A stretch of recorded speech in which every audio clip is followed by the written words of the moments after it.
warahmatullahi wabarakatuh. Alhamdulillahirabbil alamin wa bihi nasta'in ala umuri dunya waddin wa ala alihi wa sahbihi ajmain, amma ba'du. Baik para ibu dan bapak sekalian, marilah kita panjatkan puja beserta puji syukur kepada Allah Subhanahu wa taala bahwasanya alhamdulillah kita bisa dikasih nikmat, terutama nikmat iman dan nikmat Islam. Sholawat dan salam semoga dicurahkan kepada baginda tercinta yakni Habibana wa Nabiyana Muhammad sallallahu alaihi wasallam. Para bapak dan para ibu sekalian, kita ketemu lagi dengan saya. Mohon maaf, saya memberikan materi ini bukan atas nama bisa, tapi karena ini sharing antara pengalaman bapak dan ibu sekalian untuk proses pembelajaran ke depan, bagaimana proses pembelajaran ke depan. Ya Bu ya. Sebelum kita belajar ke modul ajar, kita akan ada kesepakatan belajar dulu ya Bu. Kesepakatannya yang pertama adalah ibu dan bapak sekalian, mohon maaf ketika saya menerangkan untuk memperhatikan, tidak boleh ngobrol, dan apabila ada yang kurang mengerti boleh bapak dan ibu bertanya. Insya Allah kalau saya bisa menjawab akan saya jawab, dan kalau tidak saya bisa jawab, insya Allah kemudian saya akan berpikir dan mencari referensi dari yang lainnya. Yang kedua, mohon maaf yang membawa HP supaya kita konsentrasi kepada pembelajaran ini, supaya disilentkan HP-nya. Ya Bu, itu untuk kesepakatan belajar. Siap Bu semuanya, Bapak semuanya siap? Supaya kita nanti ada feedback antara Bapak dan saya Ibu dan Bapak supaya mengerti apa yang saya sampaikan tadi. Ya Bu ya, ya Pak ya. Baik, sebelumnya Bapak Ibu sekalian, kita akan ice breaking dulu supaya Ibu tidak mumet pelajaran yang materi yang akan saya sampaikan. Kita akan ada ice breaking dulu. Ya, coba semuanya untuk berdiri Bu supaya lebih santai. Otak-otaknya supaya lebih tidak tegang ya, supaya tidak tegang. Baik, kita akan bersama-sama apa yang saya bicara, apa yang saya sampaikan. Misalkan, siapa senang hati tepuk tangan, ibu-ibu yang tepuk tangan ya Bu. Ya, siap. Siapa senang hati tepuk tangan? Siapa senang hati tepuk tangan? Siapa senang hati, mari kita lakukan. Siapa senang hati tepuk tangan? Siapa senang hati injak bumi? Siapa senang hati injak bumi? Siapa senang hati, mari kita lakukan. Siapa senang hati injak bumi? Siapa senang hati bilang amin, amin. Siapa senang hati bilang amin, amin. Siapa senang hati, ya memangnya begitu. Siapa senang hati bilang amin, amin. Siapa senang hati semuanya? Amin. Siapa senang hati semuanya? Amin. Siapa senang hati, mari kita lakukan. Siapa senang hati semuanya? Amin. Tepuk tangan untuk semuanya, tepuk tangan.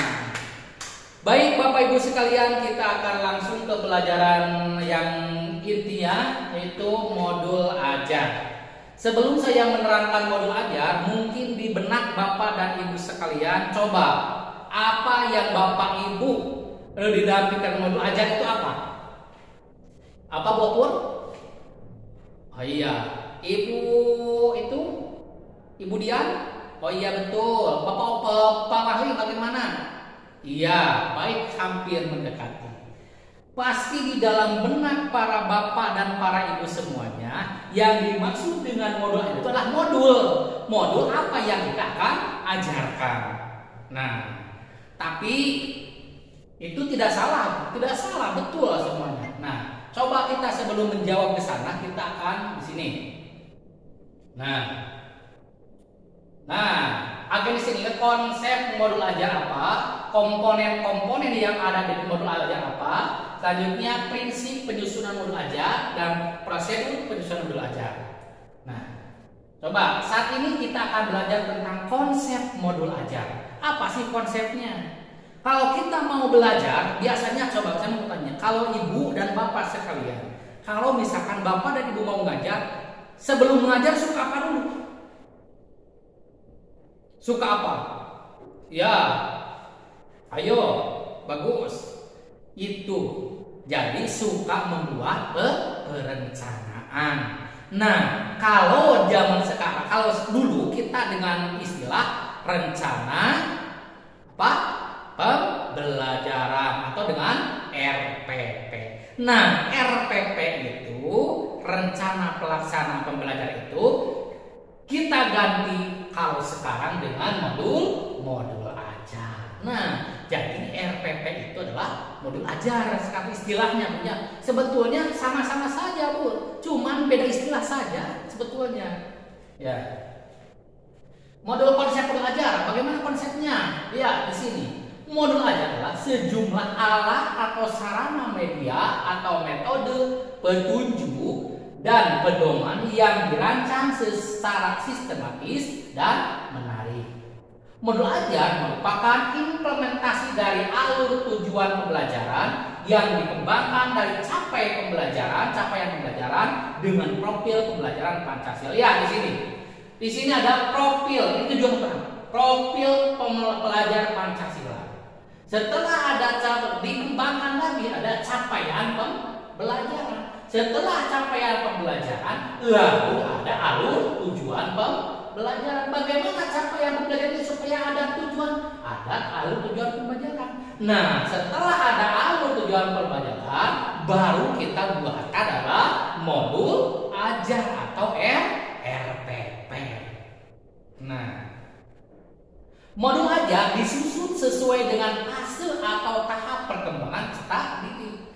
Iya, di dalam pelajaran sekarang ada berapa fase? Fase A, fase B, fase C, fase D, fase E, dan fase F. Fase A apa? Fase A itu antara kelas 1 dan kelas 2, itu fase A.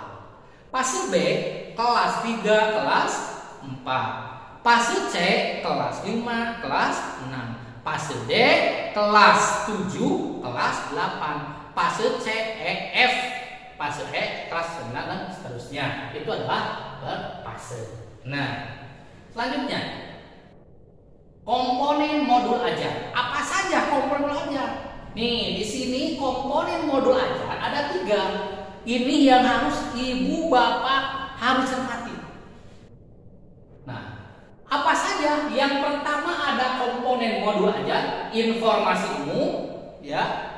Tolong dicermati, ada informasi umum, ada kompetensi inti, dan ada lampiran. Ini yang dimaksud dengan komponen modul ajar. Kita akan terangkan satu persatu. Ada apa aja di dalam komponen informasi umum?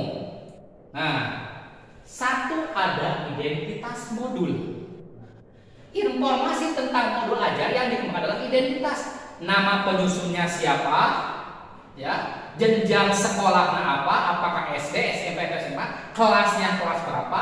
Alokasi waktunya ada. Kan ada di dalam RPP juga. RPP kan ada nama penyusun, nama sekolah, satminkalnya. Terus sekarang jenjangnya apa? Kelasnya berapa, alokasi waktu, kan ada aja RPP sami kan.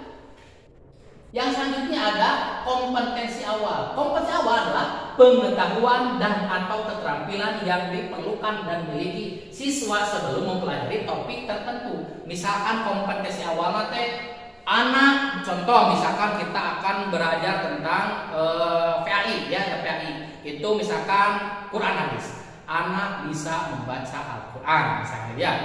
Itu kompetensi awal, bisa membaca Al-Quran, mampu membaca Al-Quran. Nah, tuh. Selanjutnya yang C, yang tadi yang tadi kompetensi awal, yang pertama identitas modul, yang kedua kompetensi awal, yang ketiga profil pelajar Pancasila. Nah, ini yang profil pelajar Pancasila yang disebut dengan P3, ya, bukan partai, tapi sekarang P3 itu profil pelajar Pancasila. Ada berapa? Coba Ibu yang sudah terangkan tadi. Profil pelajar Pancasila ada berapa? Cung, siapa? Iya, bagus.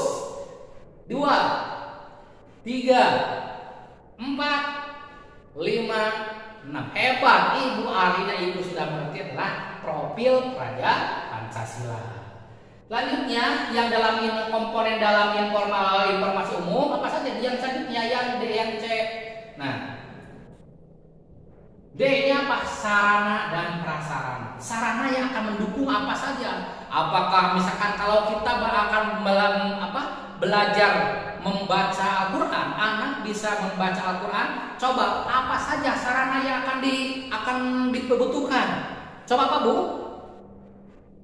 Iya, Al-Qurannya bagus. Apalagi audionya, betul.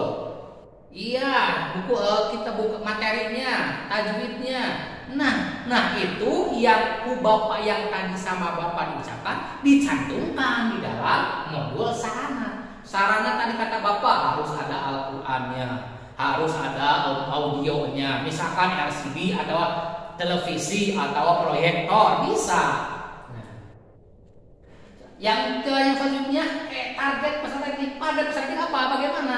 Tadi tadi peserta didik atau reguler untuk bisa memahami, bisa mendapatkan ilmu atau bisa membaca Al-Quran dengan baik, dengan tertib dan lancar.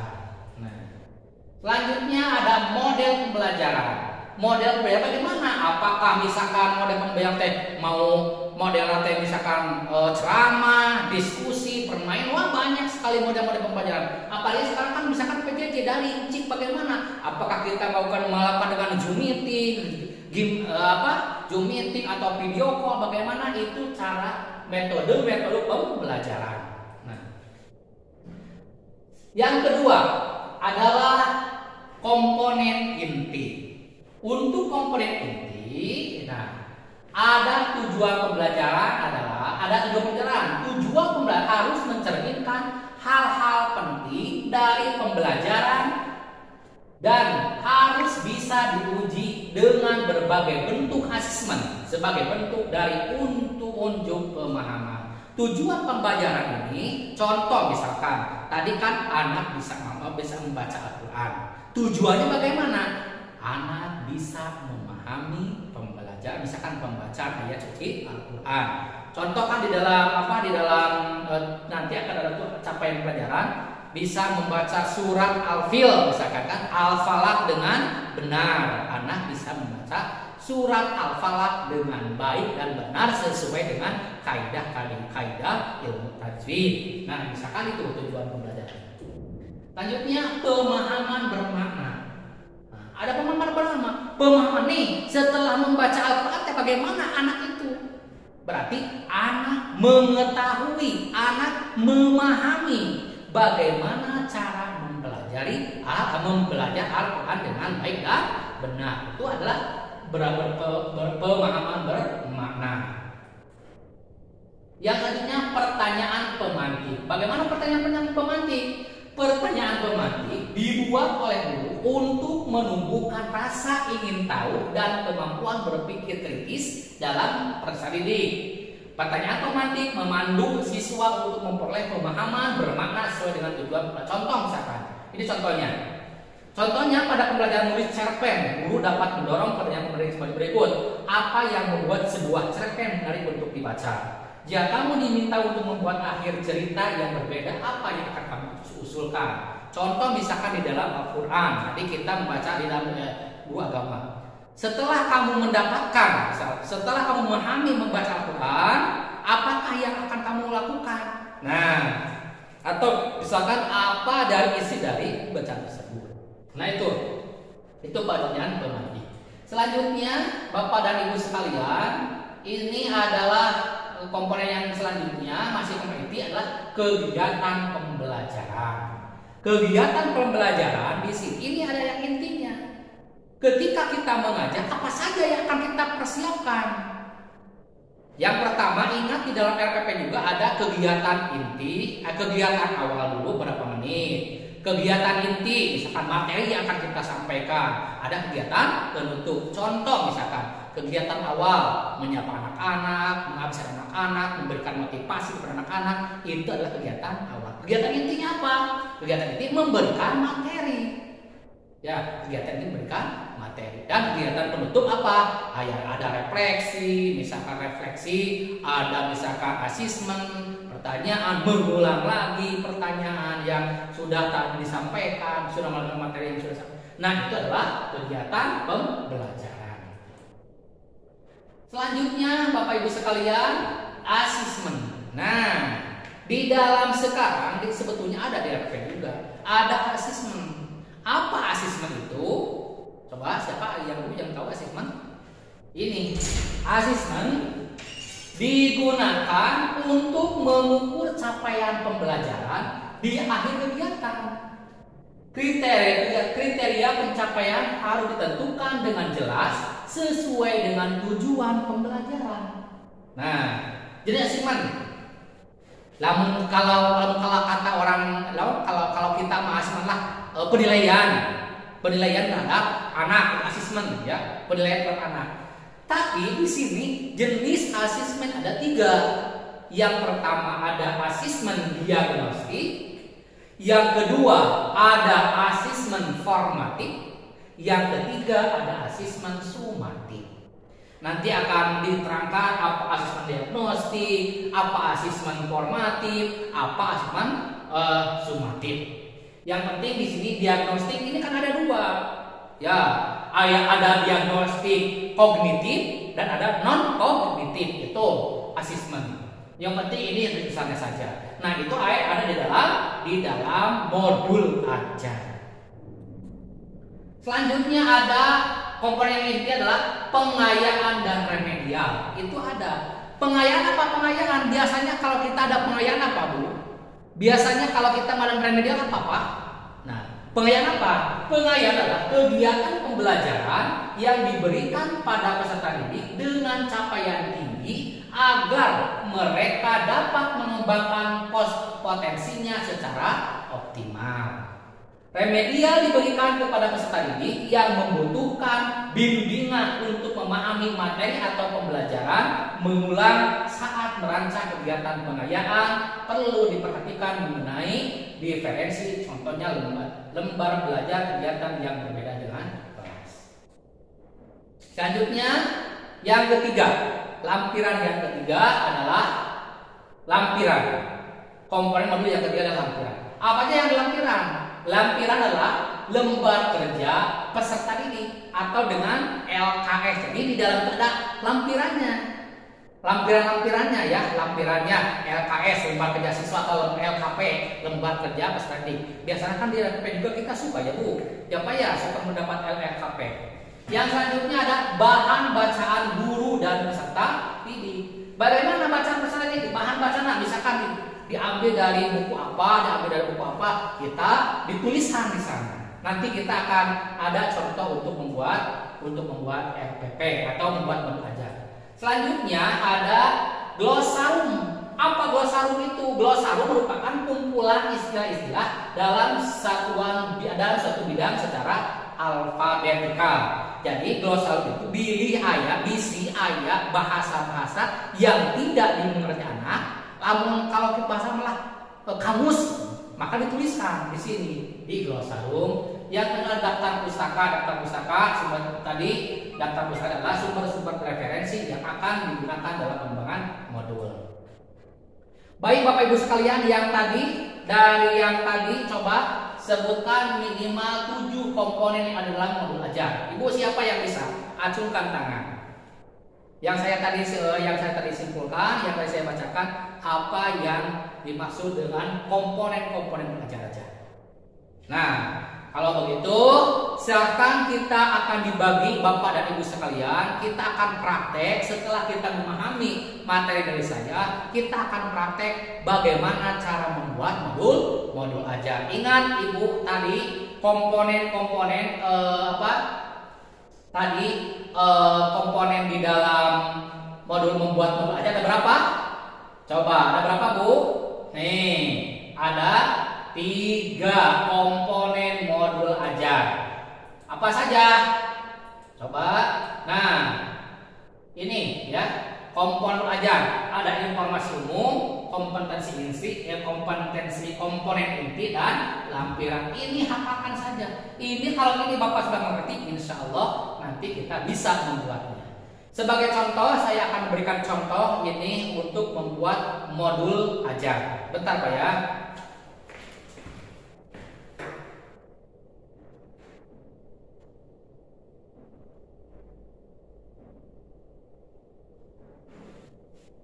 Nah, ini Bapak Ibu sekalian untuk membuat modul ajar. Tadi ada modul ajar. Jadi nama kan sama, nama penyusun, introduksi, tahun. Nah ini adalah contoh cara membuat modul ajar seperti ini Bu ya. Nanti sama saya, sama Bapak Ibu kita akan bahas sama-sama ya Bu ya. Mungkin dari saya cukupkan sekian. Mohon maaf apabila ada kesalahan dan mohon maaf apabila kesalahan. Kita akan langsung belajar kelompok Pak ya. Belajar kelompok.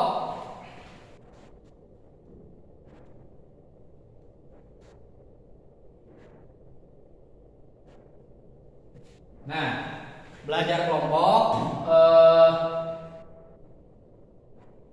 Setelah itu Bapak dan Ibu sekalian akan saya bagi kelompok. Karena ini banyak, ada 10 orang atau 15 orang, kita akan bagi kelompok ya Bu. Kelompoknya kelompok pertama, kelompok kedua, dan 3 kelompok saja ya Bu. Kalau misalkan 10 orang boleh 2 kelompok. Dari saya cukup sekian. Mohon maaf apabila ada kesalahan. Itu kesan dari saya sendiri dan mudah-mudahan ini menjadikan manfaat bagi Bapak Ibu sekalian. Saya sekian. Wassalamualaikum warahmatullahi wabarakatuh.